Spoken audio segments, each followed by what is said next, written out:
The following program is presented by the Theosophical Society in America.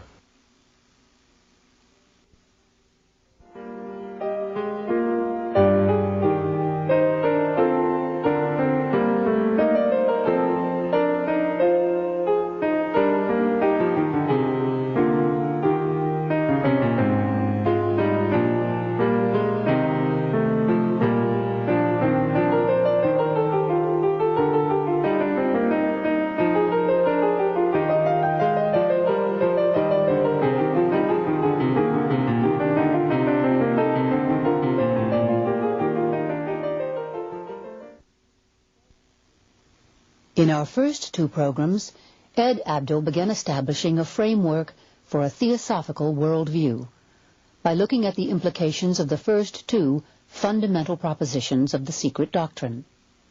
In the first proposition, we began with the most abstract of all theosophical principles, the ultimate real, and saw how its three essential aspects of spirit, the root of matter, and abstract motion are the existent three in one, out of which the universe springs forth.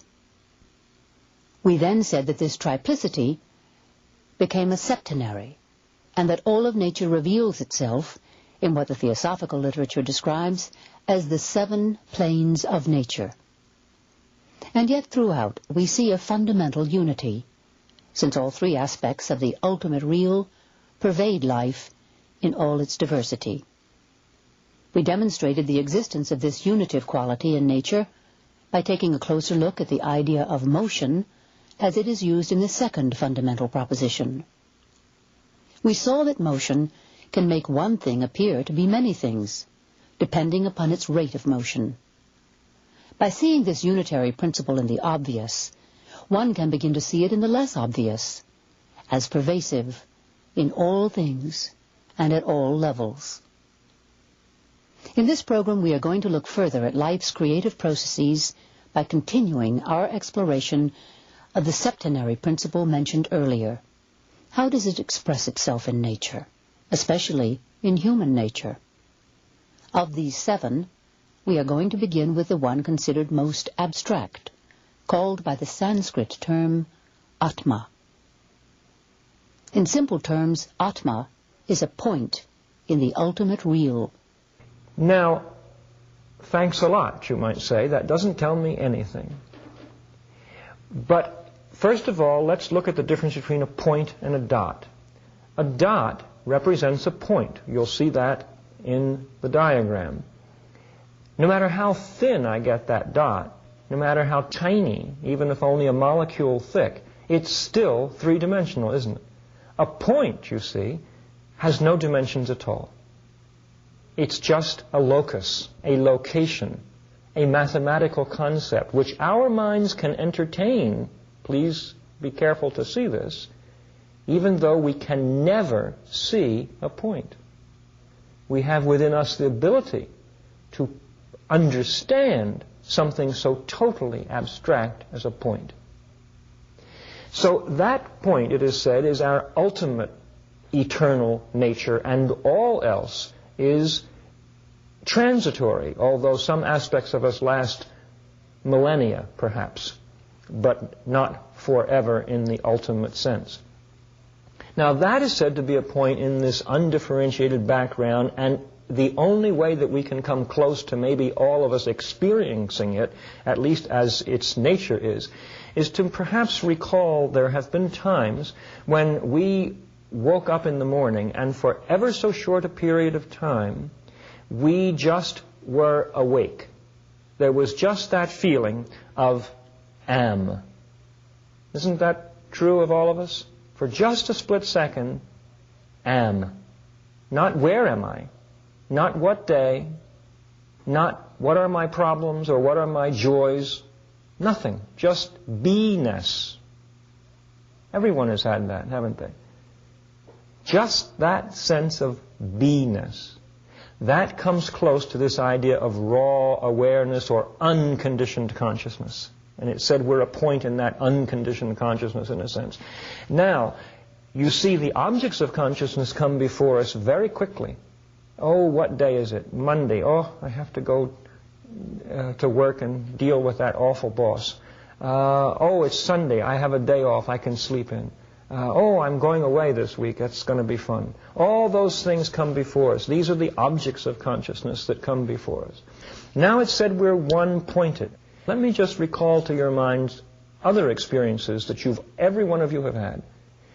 You may be talking on the telephone to a friend, and your wife or husband or someone in the room starts to talk to you.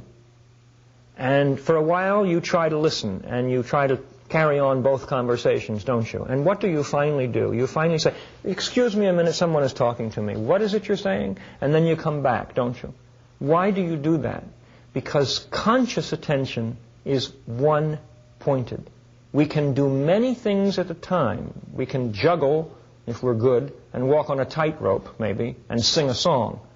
That's doing a lot of things at once. But conscious attention is ever one-pointed.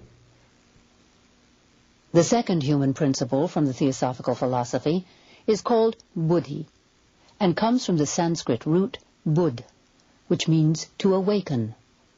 Together, both Atma and buddhi are considered universal principles. Now, Blavatsky has some interesting things to say about buddhi.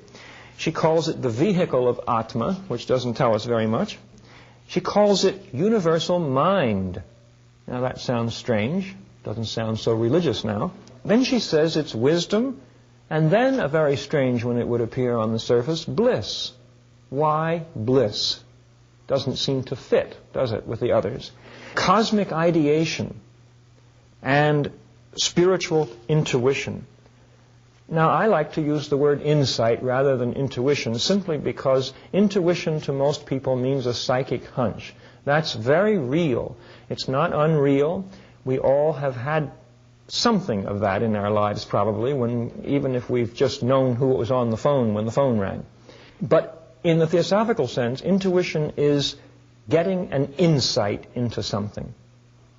It is struggling with a problem that we have. Maybe it's a mathematical problem when we're in the 3rd grade. And finally, after a little struggle and furrowing our brow, we finally say, oh, I've got it. That's an insight, isn't it? It's an understanding. It's when everything sort of comes together and we comprehend. What happens when you do that? Don't you feel happy? Every time you get an insight, when you really understand something, don't you go, oh, and a big smile comes. If it's a little insight, nothing too big, maybe it's not a great big smile, but it's a smile, and you feel rather energized usually. This is the nature of buddhi. Buddhi is not something that is just for so-called spiritual experiences. An atheist is also rooted in this. And every time an atheist gets an insight into a computer problem or into a mathematical problem or into any other situation before him or her, that is a flash from this level of buddhi. Now you see, buddhi is universal. The truth itself, wisdom itself, is there whether my mind gets it or not, isn't it? The earth was always round, even if people thought it was flat. It didn't suddenly turn round when somebody discovered it. It was always that way. But maybe when someone suddenly understood, you see, then that universal truth which was there all along flashed on their mind. So that's why Atma and Buddhi are said to be spirit in the Theosophical philosophy. They are universal. It isn't my truth and your truth. It may be my understanding of truth and your understanding of truth, which may be different, but the truth is going to stay the same no matter whether I get it or I don't, whether I've perverted it or whether I haven't. It'll be there, like gravity, nonetheless, immutable, there all the time. Where it becomes galvanized into life is when it hits our mind, isn't it? Wow, now I've got it, you see. That brings us to the next theosophical principle called manas, mind. And it is that aspect of us which is our true individuality according to the Theosophical philosophy. And it is really obvious, if you think about it, from the examples that I've given, because The truth remains the same. We can accept that idea. Gravity is there whether I understand it or don't, whether I know about it or not. When I understand it, you see, it's individual. I may get an insight that you'll never get. You may get an insight that I'll never get. And it may be valid. It's the getting of it that makes it individual, you see. It's that aspect of us which can know, which is our individual self. And those three aspects, Atma, Buddhi, and Manas, are considered to be the reincarnating ego. That's what survives, not all the rest of us, not all the other parts. This triplicity within us, the beingness itself, the wisdom itself, or the truths themselves, the principles themselves of the universe, and our ability to reflect them or understand and get them. That knower, the one who knows, is that which survives throughout the ages. Now, Manas is a tricky one. The principle of Manas is actually dual in its appearance, though it is not ultimately dual. When our mind turns toward the abstract, toward the conceptual aspect, then it's called Buddhi Manas, because mind has actually turned toward insight, you see, or the level of insight, toward the truths themselves. All of us have the ability, every single human being, to entertain abstract concepts, as I said. Infinity, for example, which we'll never see. Everyone can sort of say, yes, I understand what it is. But even simpler than that, and easier to see, is our language. Every word we use is a concept. We can say chair. We can look at this chair or any other chair, wooden, metal, a bench type chair, all kinds of chairs. And we can say, yes, chair, and we know what a chair is, or table. Or we can see one color blue and another color blue, different shades of blue, and we can say, yes, I know what blue is. But no one has ever seen chairness. No one has ever seen blueness. Do you see? It's a concept. The animals don't share that with us. They can see the object. They can see this object, and a cat can understand within itself, with no words, of course, that it can jump on this object. But in a million years, as far as we can tell from any evidence ever given by the animal itself, the cat doesn't say chair and table. You see? It just sees the object, the percept. We have the ability to conceptualize, and that is abstract. You see that? Chairness doesn't exist, does it? Any more than the point exists. It is, but it is abstract, and we are abstract in ourselves, and that's why we can do it, you see. Because we are that abstract nature ourselves. When our mind turns in that direction, we call it Buddhi Manas. Now our mind has an ability to do exactly the other way round. And this we share with the animals, with the cats and the dogs and all the other lovely creatures of nature. We can turn the mind outward toward the objects of sense. And when we do that, it is immediately enmeshed in the emotional nature, called kama, K-A-M-A, in the Theosophical philosophy. Not karma, K-A-M-A. It means craving, desire nature. Now, that has been thought of as something we must stamp out. It's true and it's not true. Because if we didn't have that part of our nature, we'd never do anything. It's partly the motivating force within us. And in one sense, the universe itself acts out of kama, the divine desire, you might say, to express itself. So we must understand something about kama before we say we have to stamp it out. It isn't really the principle we must stamp out. But when mind turns outward towards the objects of sense, it becomes identified with them. And it's right in between those two functions of Buddhi Manas and Kama Manas, right in between, that Blavatsky says the personal ego is formed.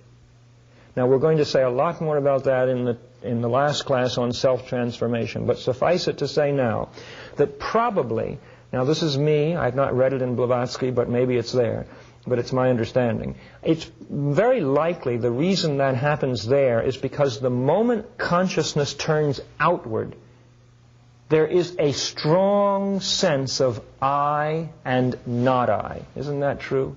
The very fact that we look out gives us a strong sense of I or not I. Don't you think in meditation, perhaps one of the reasons most people close their eyes is because it shuts out that distraction of I and not I, and one can get a sense of the universal more easily without seeing the I and the not I, you see? So that gives us a strong sense of me, and then that so-called personal ego develops, having a function in the process, but in the long run having to be destroyed. Now, kama is the next principle, and kama connected with mind might be, I think Blavatsky calls it the animal soul. Now, if we want to talk about the spiritual soul, we're talking about buddhimanas, you see, that aspect of our mind which turns toward the atma buddhi. If we want to talk about the animal soul or the personality or the personal soul, then you're talking more about kama manas, that aspect of us that gets identified with the thinking, feeling nature. You can't really separate them, actually. Thinking and feeling go together, absolutely together. You can't have an isolated feeling without thought, even if it's subconscious thought. And you can't have an isolated thought without some feeling. So kama is the craving nature, and it's part of a universal order. It's not just part of human beings. Animals have craving, and even plants to a certain extent exhibit it by their, can we dare say, desire to get water or light. It isn't quite, I don't want to anthropomorphize plants, but there's something of that quality everywhere, and in human beings we have craving not only for physical things, we have craving even for beautiful art, beautiful music. It isn't bad, you see. It isn't good. It's part of our nature. It's when we become identified with it that all hell breaks loose, as it were.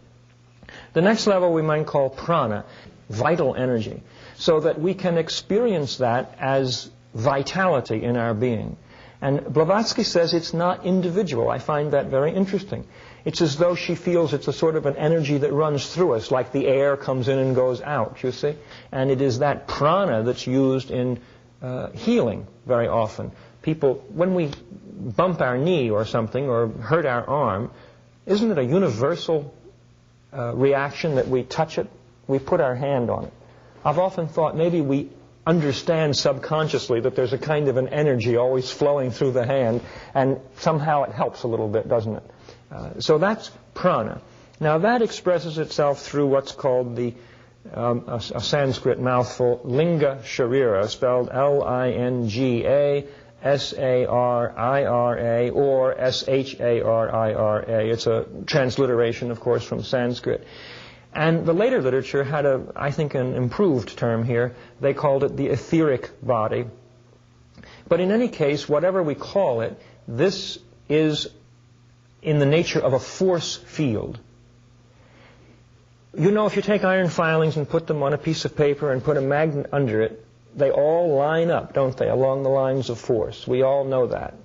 The linga sharira, or the etheric body, or the etheric double as it's sometimes called, or in Blavatsky's terminology occasionally called the astral body, later literature used kama for astral, the force field in this case is dynamic, it's moving, it's changing all the time. It is that which is there first in the womb, and it is around that the physical atoms and cells and organs, you can almost say, accrete.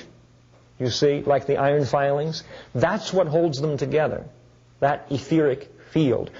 But it's a dynamic one. You see, it's growing and changing. So in a sense, physically, at least, and I think otherwise as well, we are our karma.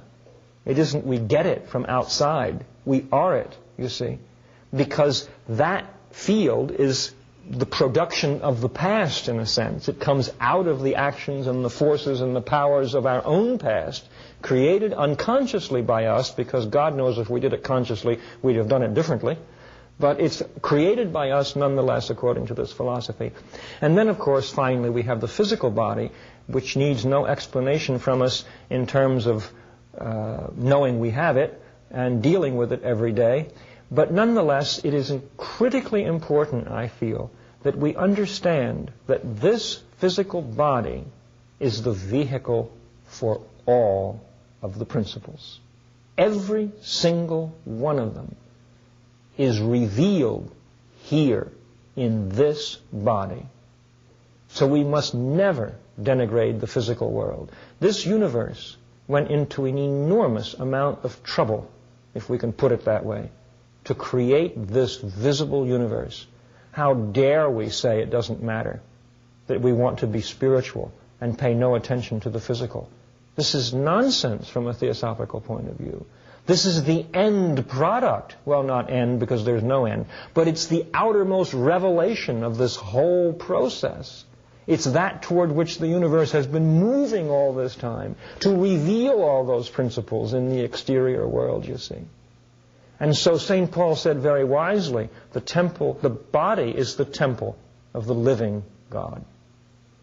It's very interesting to me that. And I think we must always remember, and Gautama Buddha pointed out, that enlightenment can occur only while we are incarnate in this physical world. Why? Well, I daren't guess what Gautama would have said, and so I won't. But I suspect he might have meant that we can't be enlightened unless all 7 principles are active together, you see. Then we understand how the whole thing fits together. That's enlightenment. Really comprehend it in ourselves, not just believe it. And that is perhaps the reason why in this physical body only enlightenment can occur. Because after death, of course, the body is gone, the prana is gone, and the linga sharira soon goes. But the process of dying and the process of in-between incarnations is a rather lengthy one, and I only want to allude to it now, to say only that after the death of the physical body, the prana has gone, the physical body begins to disintegrate, and the linga sharira, or the model body, also disintegrates, at once with cremation and more gradually if the body is buried. Those principles go rather quickly. But we're still ourselves inwardly. And that's how we identify mostly anyway, isn't it? With our feelings and thinking and all that. We think of our body when it's hungry or when it hurts or whatever. Otherwise, we don't so much, do we? We live in our feelings, don't we? Most of the time. And there we are still living in that world called kama loka, the world of desire. And we progress gradually through various stages until finally the essence of our being is all that's left. That beingness, that real self, the wisdom behind it, and the ability to know it, to be it, remains. And then, after a very long, incalculable period in some cases, the incompleteness of it asserts the necessity, in a way, to push forward for a new experience, and the process of reincarnation begins.